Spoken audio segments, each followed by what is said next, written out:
तो मजबूरन मुझे आना ही पड़ा। तो अब कैसा लग रहा है आपको इस जिंदगी में, कितना कुछ फेस करना का होता है उसके ऊपर बचपन से ही एक ऐसे तरीके की जिम्मेदारियां डाल दी जाती हैं कि नहीं जी अब तो ये आगे जो भी है वो यही है, यही करेगा आगे चल के जो भी करेगा। जो कहते हैं ना कि लड़का होता है सब खुशियां बनाते हैं कि भाई हमारे घर में लड़का आ गया, वो इसलिए खुशियां नहीं बनाते। उनका खुशी बनाने का सिर्फ एक सिंपल सा रीजन होता है कि अब ये आ गया, घर आगे चलाएगा। तो वो पैदा होता है उसी दिन लोग कह देते हैं अब तो ये आ गया, आगे घर बार यही चलाएगा, सब कुछ यही करेगा। तो जो मिडिल क्लास लोग होते हैं ना उन्होंने सपने तो खैर बहुत बड़े देख चुके होते हैं, लेकिन वो उनको पूरा कर। आज मेरे साथ गुलजार भाई, पिछले दिनों जब मैं गुलजार भाई से मिला था तो उनकी मैंने जब लाइफ की स्टोरी सुनी, बहुत कुछ संघर्ष किया इस भाई ने। पर उस समय किसी कारण में इतना बिजी था कि मैं कोई बात नहीं सुन पाया। सौभाग्य से आज मुझे वो टाइम मिला है। तो आज मेरे साथ गुलजार भाई हैं जिनके साथ हम बातचीत करेंगे और जानेंगे उनकी जीवन की संघर्ष कहानी कि कितना कुछ इस कम उम्र में उनको कितना कुछ फेस करना पड़ रहा है। तो गुलजार भाई, सबसे पहले आप बताएं कि आप कैसे हैं, सब ठीक है? भैया कृपा है सब महाराज जी की और ऊपर वाले की, और मेरे को काफी अच्छा लगा कि आप आए। सबसे पहले तो तहे दिल से आपका बहुत बहुत धन्यवाद कि आपने अपना कीमती वक्त मेरे लिए निकाला। बाकी हम पिछले दिनों कुछ मिले थे भैया, तो मुझे लगा था कि भैया शायद नहीं आएंगे दोबारा मुझसे मिलने। काफी अच्छा लगा भैया जी आप आए। ये गुलजार भाई, आपकी कहानी में इतनी दिलचस्पी तो मुझे जो है आना पड़ा। ऐसा नहीं है गुलजार भाई कि नहीं आना था, आपकी जब मैंने कहानी सुनी थी बहुत दिलचस्प कहानी थी आपकी, तो मजबूरन मुझे आना ही पड़ा। तो अब कैसा लग रहा है आपको इस जिंदगी में, कितना कुछ फेस करना पड़ा? क्योंकि जहां तक मैंने सुना है, बीच में मुझे खबर भी मिली थी कि आपके पापा जो है, आपके फादर रहे नहीं इस दुनिया में, तो आपके ऊपर सारी जिम्मेदारी आ चुकी है क्योंकि आप घर के इकलौते बेटे हैं। तो सारी जिम्मेदारी आपके ऊपर आना, अब किस तरीके से, आप पहले से ही आपकी लाइफ में बहुत ज्यादा परेशानी थी आपने बताया था, तो आप खुल के बताएं कि आप किस तरीके से अपनी जिंदगी में जो है इस तरीके का संघर्ष कर रहे हो, क्या कुछ आपको कितना कुछ फेस करना पड़ रहा है?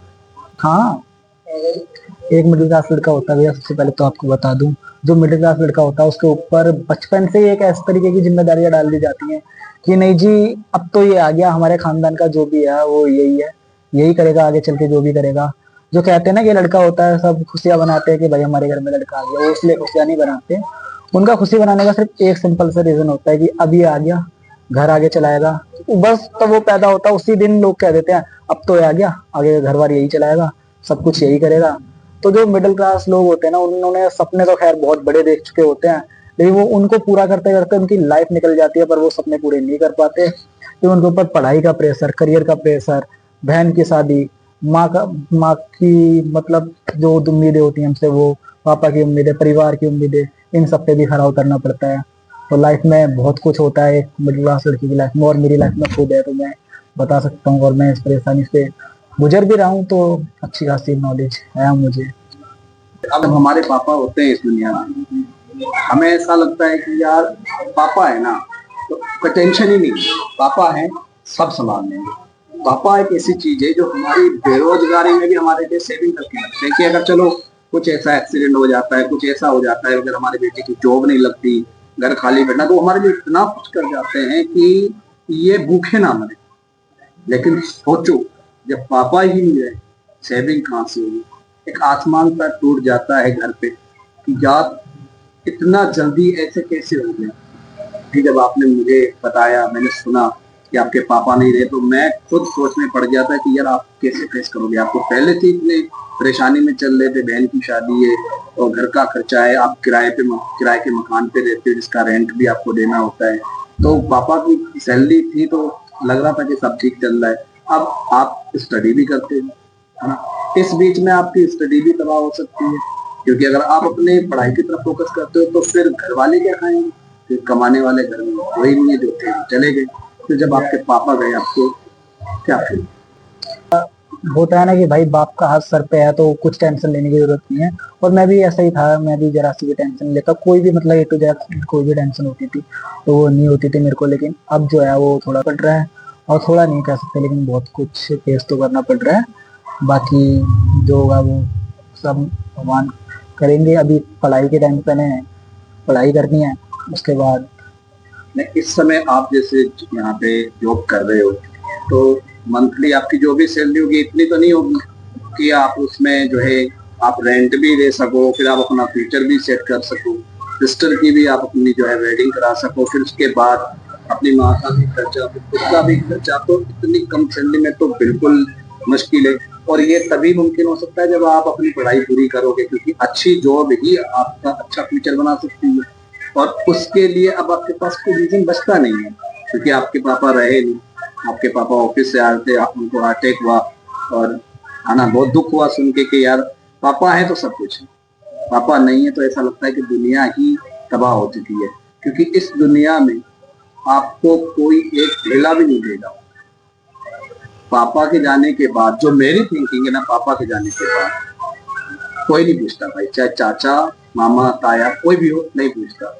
ये तो आपको शायद रियलाइज हो ही चुका होगा। ये तो रियलाइज हो चुका है, क्योंकि मैं जिस सिचुएशन में था उस टाइम जब पापा की डेथ हुई थी, तो कुछ थे जिनको मैं मतलब मानता था, उन्होंने मेरा साथ छोड़ दिया। लेकिन देखो वो होता है ना कि भाई हर किसी का परिवार एक जैसा नहीं होता, वही वाली बात है, कह नहीं सकते। लेकिन हाँ ये है, मेरे जो बड़े पापा थे, मेरे ताऊ जी, उन्होंने बिल्कुल ही मेरा साथ छोड़ दिया। और शायद आगे कभी फुल लाइफ में मैं कभी उनका साथ मैं खुद लेना चाहूंगा। अब मैंने माना कि दिन बुरे हैं, मेरे टाइम बुरा है, कोई दिक्कत नहीं है, लेकिन लाइफ में आगे चल के और भी चीजें मुझे फेस करनी पड़ेंगी, कोई नहीं। लेकिन हाँ जो होता है ना कि हर किसी की लाइफ में कोई ना कोई मोटिवेशन करने वाला होता है, तो मेरी लाइफ में भी हैं जो मेरे बचपन से मतलब फेवरेट पर्सन रहे हैं, मेरे चाचा जी। तो मैं तो यही बोलूंगा। अगर मैं आपसे पूछूं कि चलो जो स्थिति इस समय आपकी हो चुकी है, रब ना करे किसी की हो, क्योंकि माँ बाप बहुत जरूरी है, खासकर बाप का होना बहुत जरूरी है। और जब बाप का साया हटता है ना, दुनिया की निगाह हमारे घरों पे टिक जाती है। वो मैं जो कहना चाह रहा हूँ अच्छे तरीके से समझ गए होंगे। फिर आपको वो चीज भी देखनी है। लेकिन मेरा एक चीज है, मेरा ये मानना है कि अगर जिंदगी में आपको मैं मेरा पर्सनल सवाल है आपसे कि अगर जिंदगी में आपको परमात्मा अगर ऑफर करे आपको कि आपको क्या चाहिए, तो आप क्या मान रहे हैं? अभी तो फिलहाल लाइफ में देखो, मैंने अब तक जो भी देखा है, अब तक पैसे से हर चीज बिकती है। अगर परमात्मा कभी मेरे को लाइफ में ऑफर भी करते हैं तो मुझे सिर्फ पैसा चाहिए। और यही मेरी जिंदगी का शायद मकसद भी बन चुका है कि मुझे सिर्फ पैसा चाहिए। क्योंकि लोगों ने आज के टाइम पे भैया वो कर दिया है कि पैसे से लोगों ने भगवान तक को बेचना शुरू कर दिया है। आपने देखा होगा जो मूर्तियां होती हैं रोडों पे बिक रही हैं, और उनकी कीमत 10 रुपए 20 रुपए रोडों पे डली रहती हैं। तो मतलब आप ये मानते हो कि पैसा सब कुछ ठीक कर सकता है? बिल्कुल, कैसे? क्योंकि पैसे से जिंदगी की सारी खुशियां खरीदी जा सकती है, सिर्फ माँ बाप का प्यार छोड़ के। अच्छा, चलो अच्छी बात है। आप ये सोच ठीक है आपकी, लेकिन ठीक है। पर अगर एक और सवाल मैं अपना पर्सनल दूसरा करूं कि जिस समय इतना बड़ा दुख आपके घर में आया है, एक्सीडेंट ऐसा हुआ है कि जिसको वाकई बर्दाश्त करना बहुत मुश्किल होता है ना? पापा ही नहीं जाते, पूरी दुनिया चली जाती है। लेकिन मेरे हिसाब से आपकी नजर में सबसे बड़ा दुख क्या है? सबसे बड़ा दुख मेरे लिए तो अभी फिलहाल ये है कि मेरे पापा मेरे साथ नहीं है।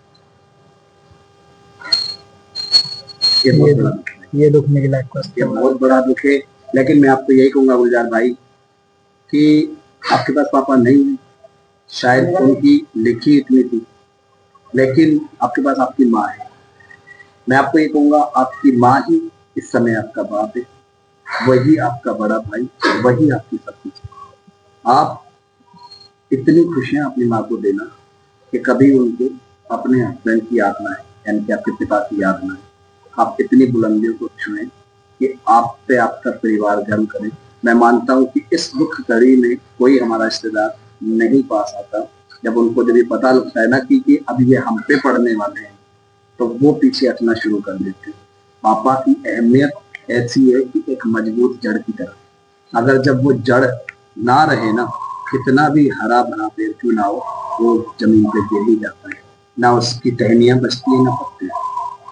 तो मेरा ये कहने का मतलब है कि आप पापा की जगह लो, आप वो जड़ बनो जो अपने घर को संभाल सके। अब वही तो करना है। अभी देखो पढ़ाई चल रही है, पढ़ाई के साथ साथ जॉब चल रही है। अब बस मैं ये चाहता हूँ कि सब कुछ करना तो मेरे को ही है, बहन को कभी पापा की कमी महसूस ना हो, मम्मी को भी नहीं। तब पापा थे तो हाँ ये था कि कुछ भी मेरे को टेंशन नहीं होती थी। बहन ने ये डिमांड करी, पापा ने पूरी करी, मैंने डिमांड करी, पापा ने पूरी करी। ये सब उनके पास मतलब खुद के लिए नहीं होता था, लेकिन वो हमारे लिए जरूर करते थे। मतलब अब जैसे फैमिली में आप अपने पापा को याद करते होंगे तो क्या क्या सोचते होंगे आप, मतलब सारी कुछ चीजें याद आती होंगी पापा की, वो ऑफिस से आना, वो खुशियाँ, वो कुछ लेके आना। कभी ऐसा हुआ है कि आपने अपने पापा को गले लगाया हो, कभी उनको आई लव यू बोला हो कि पापा यार मैं आपसे बहुत प्यार करता हूँ, मुझे आपसे बहुत ज्यादा प्यार है, कभी कभी बोल के मतलब ऐसा उनको एहसास दिलाया कि यार पापा आप हमारी जान हो? भैया पता है जो मिडिल क्लास लड़के होते हैं उनकी सबसे बड़ी गलती और कमी, मतलब कुछ भी कह सकते हो, उनको गलती मान दो या फिर उनकी कुछ एक ऐसा डर बोल दो, पता नहीं क्या, लेकिन ऑटोमेटिक अंदर से उनको तुम कुछ भी चीज करने को बोलोगे वो करेंगे। लेकिन तब ये वाली बात आती है ना कि जा जाके अपने पापा को गले लगा लिया, पापा को आई लव यू बोल दे, तो नहीं हो पाता। मतलब जो हिम्मत होती है ना वो बिल्कुल नीचे, बिल्कुल डीपली चली जाती है वो। बिल्कुल सही कह रहे हो गुलजार भाई, हम जो है ना यार मम्मी को बहुत गले लगा लेते हैं। हाँ हम मम्मी को चूमते भी हैं, गले भी लगाते हैं, हम इतना प्यार करते हैं ना, जब भी हम मम्मी को लगा लेते हैं ना सारा कुछ बयान कर देते हैं। पर पापा से हम बैठते हुए भी जो हिचकिचाते हैं, पापा को हम कुछ बोल नहीं पाते। और जब हिम्मत आती है, जब लगता है कि अब हम यार पापा को बोलेंगे, तो पापा इस दुनिया में नहीं होते। हमने मन बना लिया कि यार इस बार पापा को गले लगा, लेकिन पापा ही नहीं है। फिर किसको गले लगा? अब यही तो, अब मेरे को खुद मतलब ऐसा लगता है कि यार एक बार तो अपने पापा को गले लगाना चाहिए था, लेकिन अब गले लगाने के लिए पापा ही नहीं है। यही चीज है, हमसे बहुत बड़ी मिस्टेक हो जाती है कि हम बोल नहीं पाते अपने पेरेंट्स को, अपने पापा को, तो खासकर पापा को तो हम बोल ही नहीं पाते कि पापा आई लव यू यार, मैं आपसे बहुत प्यार करता हूँ। आपने जो स्ट्रगल किया है, जो आपने मेहनत की है, हमें ऐसा लगता है कि यार क्या ठीक है ना, कर तो रहे हैं, तो हर पापा करता है। लेकिन अब पता चल रहा है कि यार हर पापा करता है, जब पापा चला जाता है फिर क्या होता है, कि बहुत बहुत बड़ा सवाल है। तो सभी से मैं यही कहना चाहूंगा कि जिनके माँ बाप जिंदा है ना भाई, अपने पापा को खुलेआम बोल सकते हो कि पापा मैं आपसे बहुत प्यार करता हूँ। क्योंकि जो त्याग, मैं ये कहता हूँ यार भाई, अगर आपको आपको कोई मोटिवेट नहीं कर सकता। आप सोचते हो कि अगर मैंने मोटिवेट स्पीकर जो होते हैं, मैंने उनकी बातें सुन ली और आप सोचते हो कि मैं उनसे जो है इंस्पायर हो जाऊंगा, ऐसा नहीं होता। आपको मोटिवेट अगर अगर आपको कोई कर सकता है, वो आप अपनी माँ की ममता को देखो, उनका माँ का त्याग देखो, है ना, पापा की मेहनत देखो, वो उससे बड़ा मोटिवेट कुछ नहीं है। और अब आपको पता ही लग गया होगा कि पापा नहीं है यार, मोटिवेट क्या होता है, तो आपको पता ही चल गया होगा। तो गुलजार भाई कोई बात नहीं, जो रब ने लिखा हो, मैं ये कहूंगा कि आप अपनी बहन के लिए, माँ के लिए कुछ करें, अपने लिए भी कुछ करें, और भगवान आपको खूब तरक्की दे। आपने समय दिया, आपने मेरे साथ जो है अपनी लाइफ स्टोरी मुझे सुनाई, मुझे बहुत दुख भी हुआ, लेकिन मुझे इस बात की खुशी भी है कि आपकी सोच बहुत ऊंची है। बस इसी सोच को नीचे मत आने देना, और किसी से उम्मीद मत रखना, किसी से, चाहे कोई भी हो, किसी से उम्मीद मत रखना।